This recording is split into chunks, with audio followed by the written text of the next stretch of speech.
제가 말씀을 올려드리겠습니다. 출애굽기 17장 2절의 말씀을 우리 한 목소리로 합독하겠습니다. 백성이 모세와 다투어 이르되 우리에게 물을 주어 마시게 하라. 모세가 그들에게 이르되 너희가 어찌하여 나와 다투느냐? 너희가 어찌하여 야훼를 시험하느냐? 아멘. 저는 오늘 이 출애굽기 17장 2절의 말씀으로 하나님의 신실하심에 대해서 함께 나누고자 합니다. 사실 저희가 이제 토요일부터 주일, 월요일, 어저께까지 벌써 이 출애굽기에서 가장 주일학교에서 즐거워하고 재밌어하는 이 하나님께서 이스라엘 민족을 어떤 식으로 출애굽시키시는가, 이 모세가 어떻게 하나님께 부르심을 받아서 이집트에 10가지 재앙이 내리기 시작하고 하나님께서 홍해를 갈라서 이스라엘 백성을 구원하시는 그 놀라운 장면들이 저희 토요일부터 시작해서 주일, 월요일까지 다 끝났습니다. 벌써 이렇게 휘릭하고 지나갔습니다. 그래서 저희가 이 말씀을 통해서 하나님이 얼마나 큰 기적을 보이셨고 이스라엘 백성을 어떤 식으로 이끌어내셨는지 저희가 잘 볼 수 있었습니다. 사실 이 이스라엘 백성들에게 결코 기적이 부족한 게 아니었습니다. 사실 이스라엘 백성들에게는 기적들이 너무나도 많이 일어났고 이 이스라엘 백성은 이 10가지 재앙을 보았을 뿐만 아니라 홍해가 눈앞에서 갈라지는 것을 보았고 하나님께서 아침에는 만나를 먹이시고 저녁에는 메추라기를 보내시는 그 놀라운 기적까지 다 보게 되었습니다. 근데 오늘 이 출애굽기 17장 시작을 하면서 이 이스라엘 백성이 하나님과 이 모세에게 불평, 불만을 토하는 장면이 나오게 됩니다. 백성들이 목이 마릅니다. 목이 말랐더니 이제 모세에게 막 가서 이제 컴플레인을 하기 시작합니다. 우리 이 광야까지 끌고 나와서 우리를 목말라서 죽이려고 하느냐 하면서 이 모세를 붙잡고 이 모세가 나중에는 하나님 앞에 이렇게까지 이야기를 합니다. 주님, 어떻게 안 해주시면 저 사람들이 나를 돌로 치겠습니다. 지금 어떻게 하면 좋습니까? 하면서 하나님께 나아가는 그러한 모습을 보게 됩니다. 사실 우리의 인생을 돌아보아도 우리의 인생은 하나님의 놀라운 기적들 가운데 하나님의 은혜로 지금까지 왔음을 우리가 잘 볼 수 있습니다. 우리가 지금까지 살아온 모든 걸음걸음이 다 하나님의 은혜다 이렇게밖에 말할 수 없습니다. 하지만 우리가 이 삶 가운데 정말 우리에게 필요한 그 필요, 그리고 우리가 생각하는 반드시 있어야 할 것, 이런 것들에 어떤 어려움이 벌어질 때 우리 또한 하나님께 바로 휙 하고 돌아서서 주님, 어떻게 나에게 이런 일을 주실 수가 있습니까? 하나님, 내가 얼마나 하나님을 따랐는데 하나님 어떻게 나에게 이러실 수 있습니까? 하면서 하나님께 원망하고 불평하는 그런 모습을 많이 볼 수 있다는 것입니다. 많은 성도들이 이야기합니다. 아닙니다. 저에게는 기적이 필요합니다. 기적을 보면 안 그렇게 우리가 이렇게 행동하지 않을 것입니다. 이러면서 기적을 구하는 사람들이 많습니다. 교회 안에서도 계속해서 기적을 따라다니는 사람들이 많습니다. 교회 안에 뿌리를 박지 못하고 여기에 기적이 있다, 저기에 기적이 있다 따라다니는 많은 사람들이 있습니다. 하지만 우리가 알아야 되는 것은 이 기적이 중요한 게 아니라는 것입니다. 우리가 이 요한복음에 살펴보면요, 예수님께서 이 나사로를 살리시는 장면이 나옵니다. 이 나사로가 죽었다가 정말 살이 썩어서 냄새가 나는 그 나사로를 예수님께서 가셔서 마리아와 마르다를 위로하시고 이 나사로를 이 무덤에서 꺼내십니다.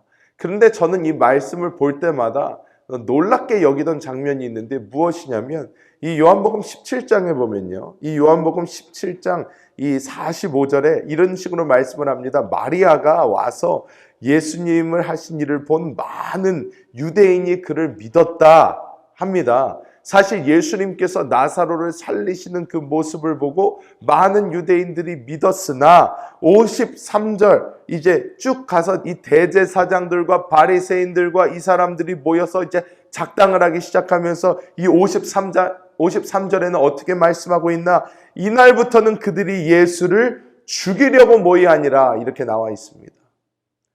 이스라엘 사람들도 늘 메시아를 기다려왔습니다. 언제 우리의 메시아가 오실까? 근데 메시아가 실제로 오셔서 많은 기적을 보이시고 죽은 자를 살리시는 일까지 하셨는데 그 메시아를 믿고 따르는 것이 아니라 그 당시에 있었던 바리새인들과 그리고 대제사장 그리고 모든 그런 사람들은 어떻게 하려고 했나? 예수님을 죽이려 했다는 것입니다.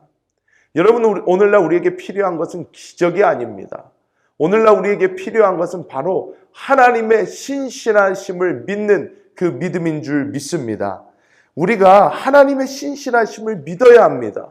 그 신실하심을 믿고 그 신실하심을 우리가 확신하고 그 신실하심을 바라보며 우리는 한 걸음 한 걸음 나아가야 되는 줄 믿습니다. 많은 사람들이 그렇게 얘기할 줄 모릅니다. 목사님, 말씀은 참 쉽지만 우리 환경 자체가 지금 어렵고 힘든 일이 벌어지는데 어떻게 하나님의 신실하심을 그렇게 믿을 수 있습니까? 하고 질문할 수 있습니다. 그럴 때마다 우리는 우리 영 안에 내주하시는 그리스도를 바라봐야 될 줄 믿습니다. 우리가 보는 것은 그냥 마냥 추상적인 하나님의 신실하심이 아닙니다. 지금도 살아서 우리 안에서 숨 쉬시고 우리 안에서 우리와 한 영 되셔서 우리와 오늘날도 함께 동행하시는 그 주님을 우리는 믿어야 되는 줄 믿습니다. 실제가 있는 믿음입니다. 이것은 그냥 추상적으로 우리 머릿속에 하나님이 지금까지도 하셨으니 그냥 하실 것이다 하는 것이 아닙니다. 지금도 그 하나님께서 우리 안에 살아계시는 줄 믿습니다. 그래서 그 하나님을 우리는 바라보고 붙들고 그 하나님의 신실하심을 믿으며 우리는 나아가야 될 줄 믿습니다.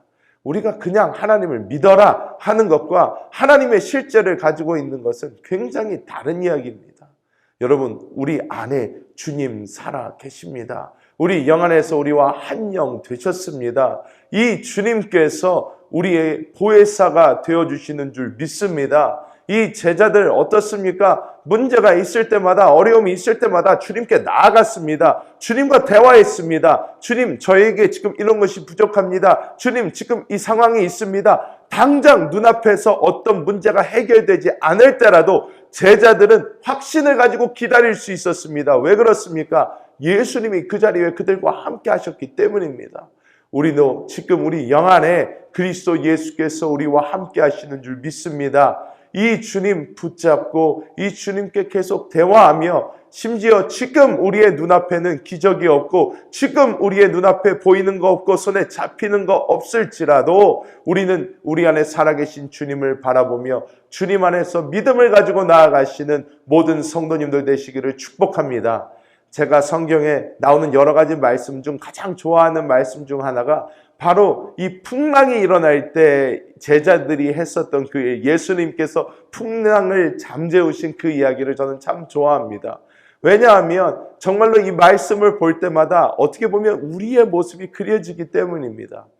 풍랑이 일어나는 그 배 가운데서 베드로도 있었고요. 많은 어부들이 있었습니다. 즉 지금 이것이 그냥 우리가 헤쳐나갈 수 있는 일이다, 없는 일이다, 계산이 딱 나옵니다. 베드로와 그 제자들 열심히 물 푸고 난리를 치며 어떻게든 자기의 힘과 능력으로 그 폭풍우를 지나가 보려고 하지만 어떻습니까? 답이 나왔습니다. 이것은 우리의 힘으로 안 되는 것이다.